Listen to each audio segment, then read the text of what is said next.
Competitive populism. The BJP is promising Delhi voters what it had earlier dismissed as AAPS culture. As campaigning intensifies, the Delhi Assembly election scheduled for February 5, the Aam Aadmi Party, Bharatiya Janata Party, and the Congress are raining promises of welfare schemes on every section of voters.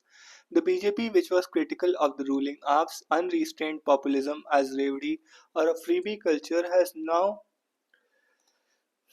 not promised that the schemes that are already in place in Delhi has not only promised that the schemes that are already in place in Delhi will continue, but has also promised more. The sum of 2100 that AAP has promised to women every month, as seen, the BJP and Congress offered 2500 instead. In the speeches of Chief Minister and AAP leader Arvind Kejriwal, there is an attempt to instill fear in the electorate that if they vote for the BJP, free electricity, water, health, care, and education available to the poor would stop. He is also promising to extend the gravy train to the middle class, more specifically to sections of society such as dhobis, pujaris, resident welfare association, auto rickshaw drivers. But he has also made a public admission that three guarantees, namely cleaning Ganga River, ensuring Delhi's roads meet European standards,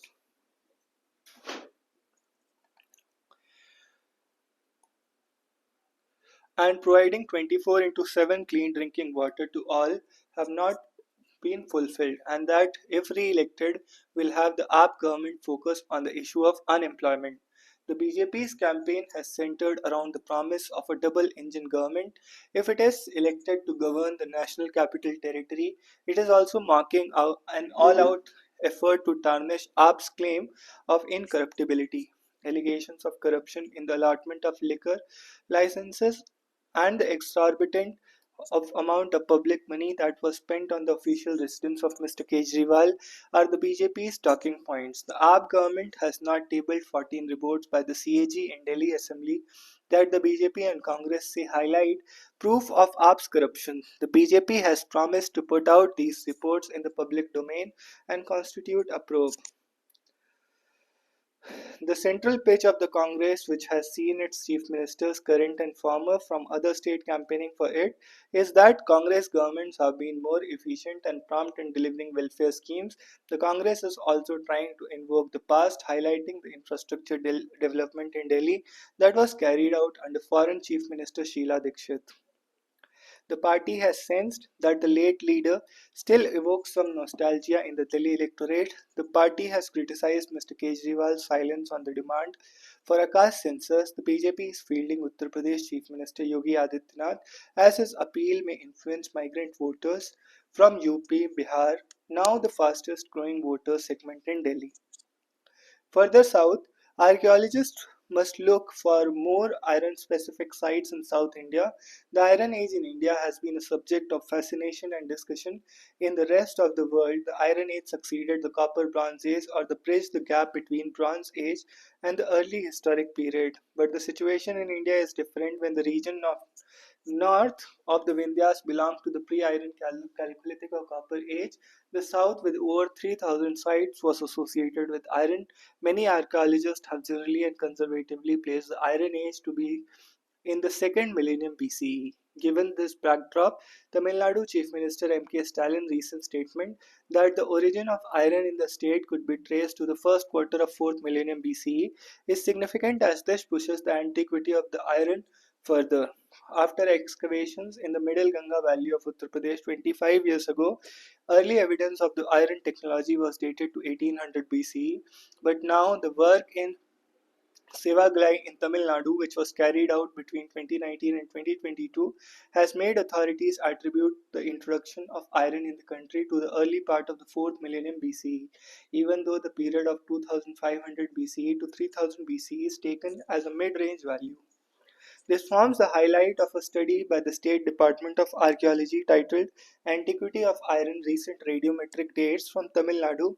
The TNSDA had the scientific dating results of a study validated by renowned institutions such as Beta Laboratory in the US. Mr. Stalin's observation was made keeping findings in mind. Earlier this month, he had announced $1 million prize scheme for the deciphering the script of the Indus Valley Civilization. The work by Tamil Nadu State Development Authority should spur new thinking with regard to the strategies to be adopted by archaeologists who are working on the Iron Age of India. Tamil Nadu State Department of Archaeology spur new thinking with regard to the strategies to be adopted by archaeologists who are working on the Iron Age of India. They may have to look for more iron specific sites than copper cum iron sites, which will save time, energy, and resources, even though the Tamil Nadu government supports research projects on a wide range of themes in other states. The Tamil Nadu State Department of Archaeology has its constraints with regard to territorial jurisdiction. This underscores the need for complementing Tamil Nadu's efforts with those of southern states. The Archaeological Survey of India should take the initiative of bringing the entire southern region under a common fold and enabling well designed coordinated work. After all, the idea is to share available resources and expertise in the country to arrive at more reliable findings. At a time when certain forces are increasingly using history and culture as powerful instruments to pursue their political agenda, credible and concrete evidence on the antiquity of the country will naturally put to rest any claim based on baseless assumptions. At 75, Constitutional Justice and Personal Liberty.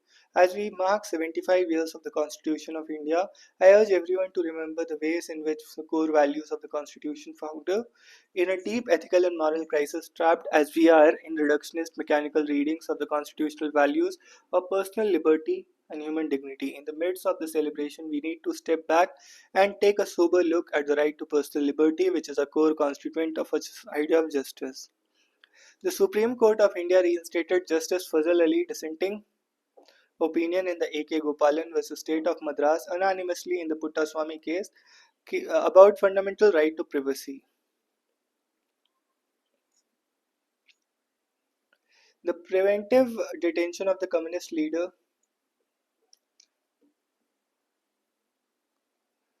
A.K. Gopalan by the government of independent India and the Supreme Court's majority ruling on constitutional interpretation in that case in the inaugural year of the Constitution have now been defectively declared as a judicial wrong. The resurrection of the dissent, which in effect held Gopalan's right to public political dissent, and the two later ones, all three on the question of personal liberty, saw the major judgment truncating liberty as being flawed from standpoint of constitutional ethics. Within the broader framing of justice, technicalities and interpretation of fundamental right were seen as inseparable from the centrality of personal liberty to constitutional ethics. It can scarcely be forgotten that Article 21, the right to life and personal liberty, is designed to also assure the dignity of the individual as the most cherished human nature, which ensures that means fulfilled development and evolution of a human being. How and on what basis might we piece together memories that render the Constitution workable, flexible, and strong?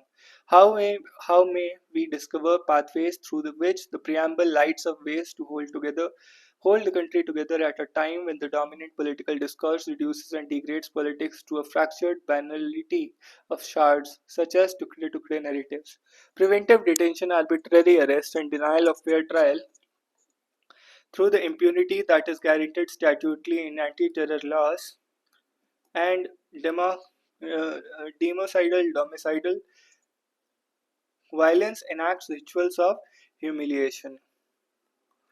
To use Sundar Bhopalan's words, and impose indescribable wrongs on conscientious resistors in India today. I posit a juxtaposition that is instructive.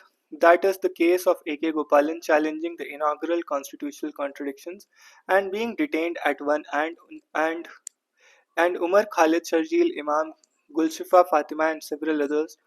Anti-Citizenship Amendment Act registers in prison 25, challenging the CAA 2019 and living with bulldozers dispositions and partisan prison complex at the other end. By 2017, when the Puttaswamy judgment came, preventive detention and prolonged custody without bail had proliferated under the aegis of constitutional courts. There was an escalation in arrest and the prolonged detention of dissenters under the spiraling list of case laws, state and central, that by now authorized detention and custody with scant regulations. Over the years, process had become punishment. We witness young and spirited dissenters who courageously challenged CAA 2019, now trapped in the talons of anti-terror laws. There is an impenetrable opacity of procedure and an endless deferment of decisions on the vital issues of personal liberty. Dissent is criminalized even when dissent is reinstated. This is the deep paradox of our times that courts must reflect on in the 75th year of the Constitution. In his memoir, In the Cause of the People, Reminiscences, A.K. Gopalan gives us fine-grained account of his imprisonment along with several others by Indians and of the numerous trials he faced and petitions he filed to secure liberty from British courts and Indian courts thereafter, but to no avail. Deciding to celebrate Independence Day in jail on August 15, 1947, he led a small procession in jail and hoisted the national flag.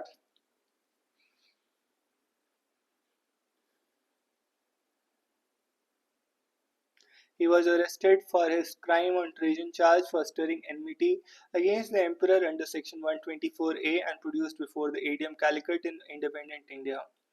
He filed affidavits and wrote letters to the court as a matter of course and was unwilling to remain quiescent. Gopalan himself argued in another writ petition filed in Madras in a hearing that saw large clouds. The court set me free.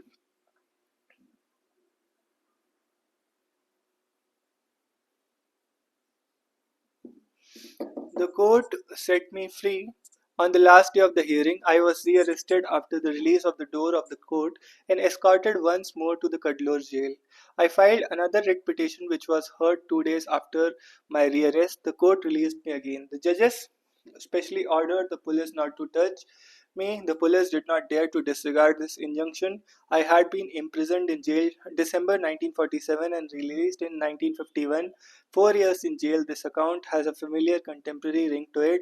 The anti-CAA resistors have spent roughly 4 years in custody, but the difference is that courts have not yet moved with a sense of urgency to set them free. The Preventive Detention Act 1950 belonged to Free India's rule of law regime. J.C. Kannabiran, while reflecting on the travails of civil libertarian lawyers and the petitioners in courts for 5 decades, observed that Gopalan judgment is our own. It is the first Indian-made foreign judgment which upheld an Indian-made colonial law. To this, 75 years later, we have now added more Indian colonial laws, but will the courts hold Puttaswamy view of dissent and dignity in place and extend their reach as constitutional values that further cause the personal liberty as the ultimate expression of justice under the Constitution?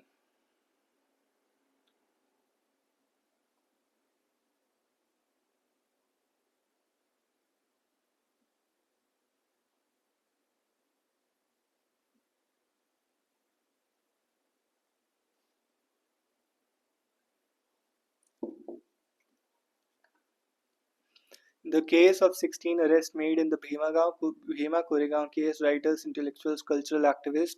The 19 arrests made in the Delhi riots case of anti-CA protest, and the anticipation of violence, arrest, and domicide as a clear and present danger confronted especially by Muslims who dare to challenge unlawful state action, must make us a pause. They call for a slew of intervention by constitutional courts in the exercise of creative constitutionalism, to use Professor Upendra Bakshi's phrase. In the cause of the right to personal liberty as justice, this is needed so that India does not end up waiting another 7 decades and 4 generations to discover that we are again on the wrong side of the Constitution. On that, we understood and worked the Constitution in its 7th decade in ways that negated its ethical spirit instead of upholding and furthering the idea of justice embedded within. Foundational values, the journey of the Indian state.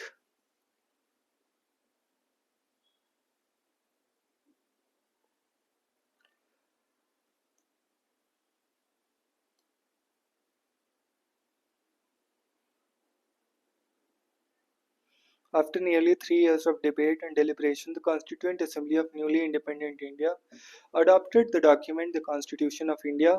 2 months thereafter,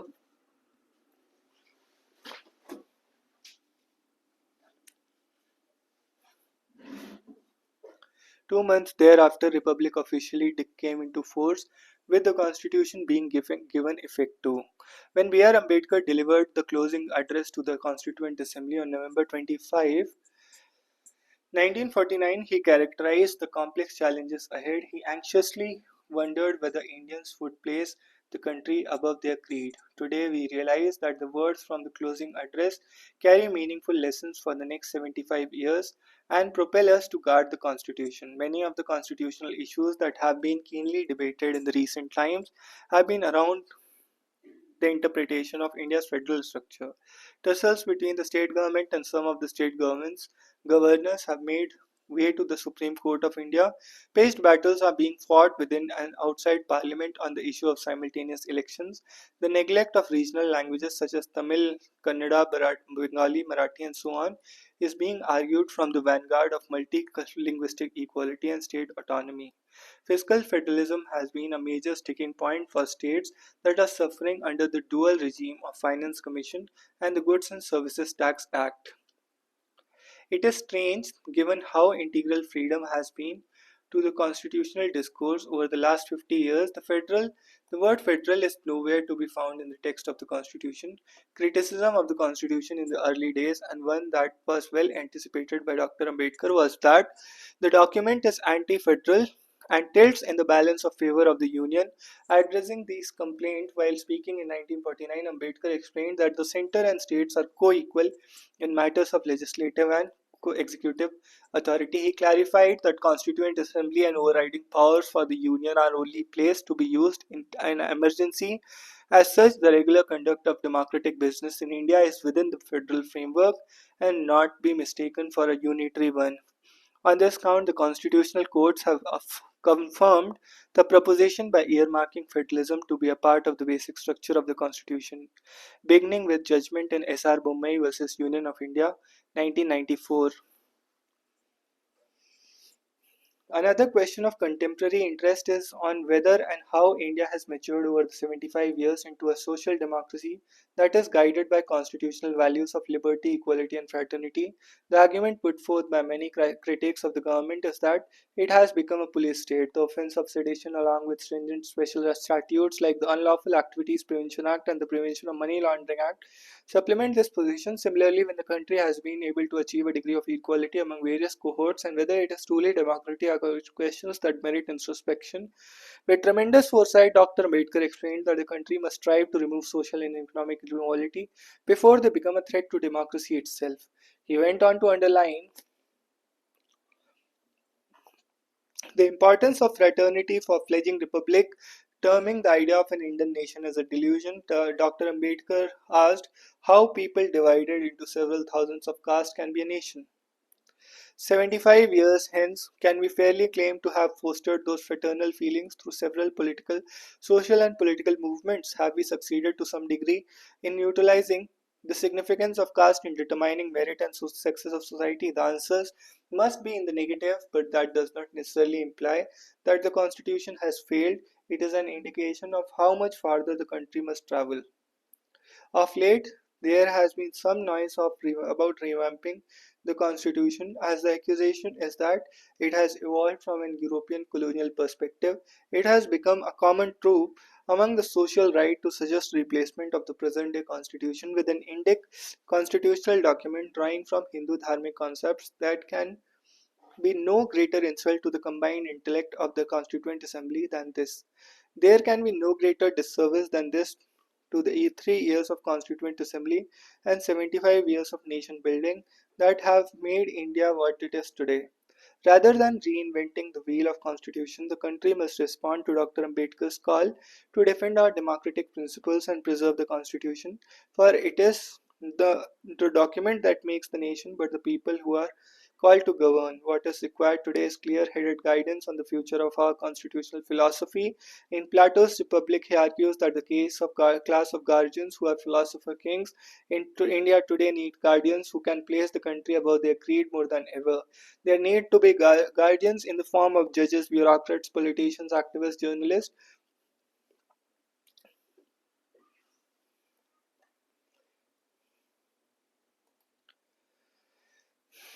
Only then we can aspire to truly fulfill the promise of constitution. Gods, gurus, and the glass turtles. Millions of pilgrims and tourists have congregated on the ongoing Mahakumbh Mela in Prayagraj for different reasons: to seek salvation, to pray for the worldly comforts, to sustain livelihood, or to simply soak in the moment. Ishita Mishra wonders around the tent city and reports on scale and grandeur of Mahakumbh Mela and its religious, social, and economic and political significance. The Kumbh Mela is a major economic driver for the state, especially for the people of Prayagraj. The government has invested 7,500 crore in the Kumbh Mela this year. Chief Minister Yogi Adityanath and media is expecting to contribute 2 lakh crore to the India's economy and increase the GDP of the state by more than 1%. The fair offers all kinds of business opportunities. There are hundreds of stalls selling pizza, coffee, snacks, agricultural products, offering bike, mobile repair services, advertising brands, banks, e-commerce companies. Rajesh Gupta, who lives near Triveni Sangam, has an undergarment stall. It is common to see undergarments falling on the ground and getting dirty at the ghats. I end up selling at least 50 each a day.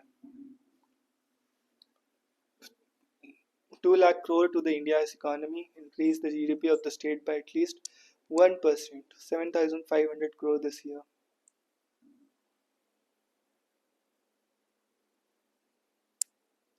So that's all in this. See you in the next one.